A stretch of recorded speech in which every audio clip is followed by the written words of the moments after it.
Okay. Greetings, good day, greetings. I hope you are well.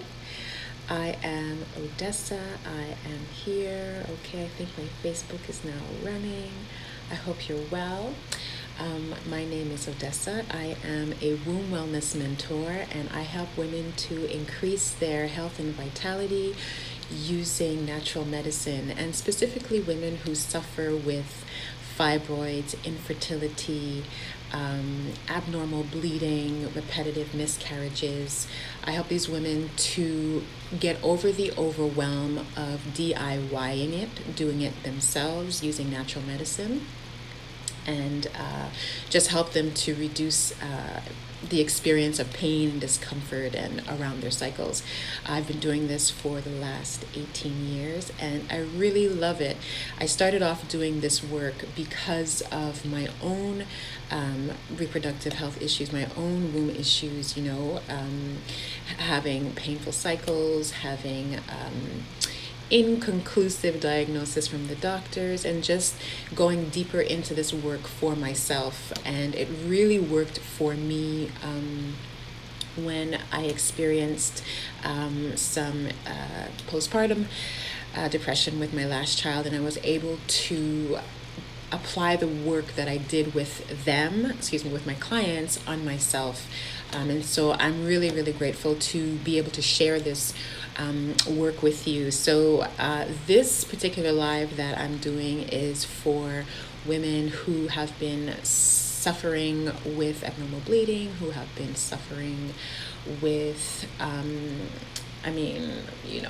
abnormal cycles, who are dealing with greetings, family, who are dealing with infertility, and who are feeling disconnected from their bodies.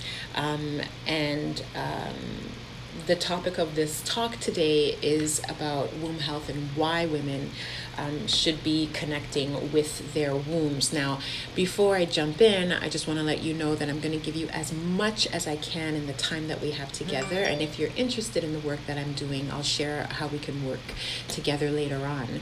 So let's jump in. Womb wisdom. I have all these messages coming in. Womb wisdom and women's medicine and womb health. One thing I notice about the women that I work with is a lot of them come in and they feel ambiguous towards themselves. Greetings. Hi, nice to see you here on the live. They have a lot of ambiguity to their to their body and to their reproductive health. They have a less than loving relationship to themselves. You're pre-concerned, you're concerned with your size, you're concerned with your weight, you're concerned with your height, you're concerned with your complexion. There's just a lot of frustration around how our bodies as women are viewed by society. And then when you add into that complexity, very difficult menstrual period, then this really just puts a particular cloud over the experience that you're having, right? And I think that there are women who can definitely relate to this.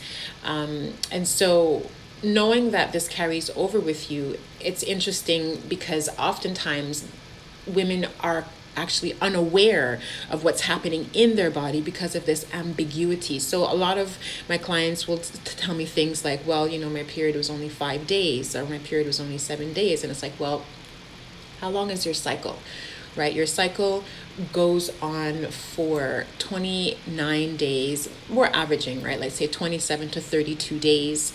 And anything shorter than that is considered irregular. Anything longer than that is considered irregular. And then if you're bleeding for more than 7 days, this is considered irregular as well. So when women are coming to me, and my clients are coming to me, or people are inquiring about, their own wisdom and their relationship to their womb wisdom, and they're asking me, what's happening, and they're telling me that they're bleeding for 12 and 13 days, and, I'm having a little bit of a brain fart, but you're using a lot of sanitary napkins. You're feeling extremely frustrated with yourself.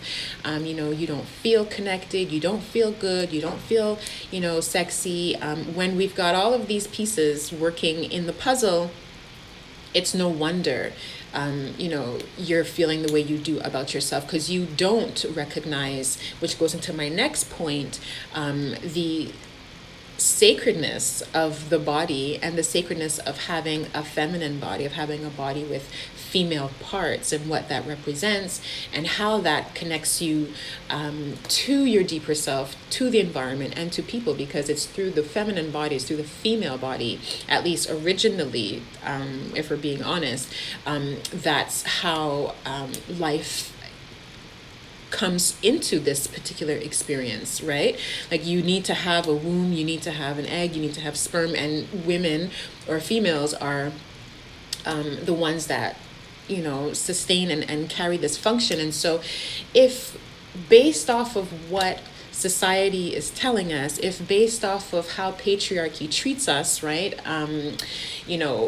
there's a confusion that's placed upon the minds of women, and that's placed upon the minds of how men view women, and how we value the bodies of women, and the existence of women, and the roles of women.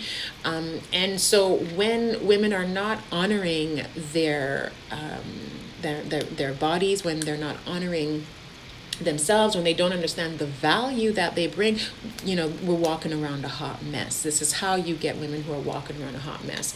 So, you're giving up your value to men and people who don't respect you. Are eating things and doing things and going places that usurp your energy, that take from you rather than pour into you. Your boundaries are poor. You don't understand what's happening to you, or why you're thinking or feeling the way you're doing. You're not connecting to that intimate rhythm. Your cycle is the most intimate rhythm that you have. It's personal. It's so personal. What you're experiencing is not the same thing another woman is going to experience. So if you're not aware of what's happening in your body, if you are not in control of the quality of what you're putting in your body, if you're not in control of the quality of the external environment of your body, how is this influencing your specific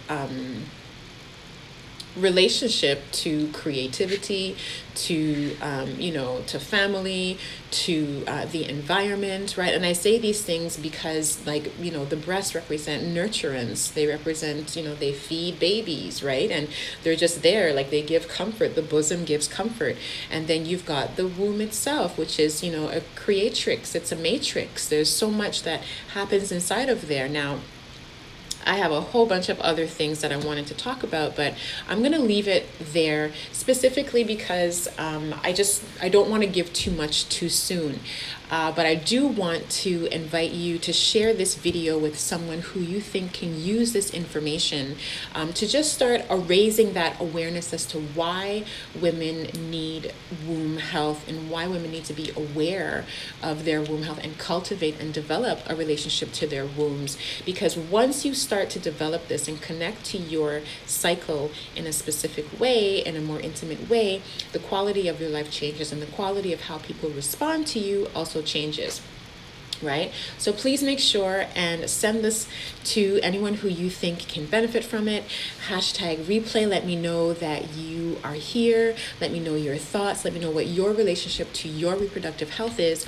And make sure to keep on following. I'm going to be dropping some gems, about why we should continue to develop this womb health, and, the importance of honoring the body because of how women have been suppressed, and how the energy of the cycle is suppressed, how our hormones are suppressed because of that, and then the spirit and the womb, and all of the combinations of everything's create to the imbalances that we're experiencing, and how we can bring it back on track. So y'all be well, take care, happy equinox. We're at the fourth quarter. We're ending the financial year, the fiscal year.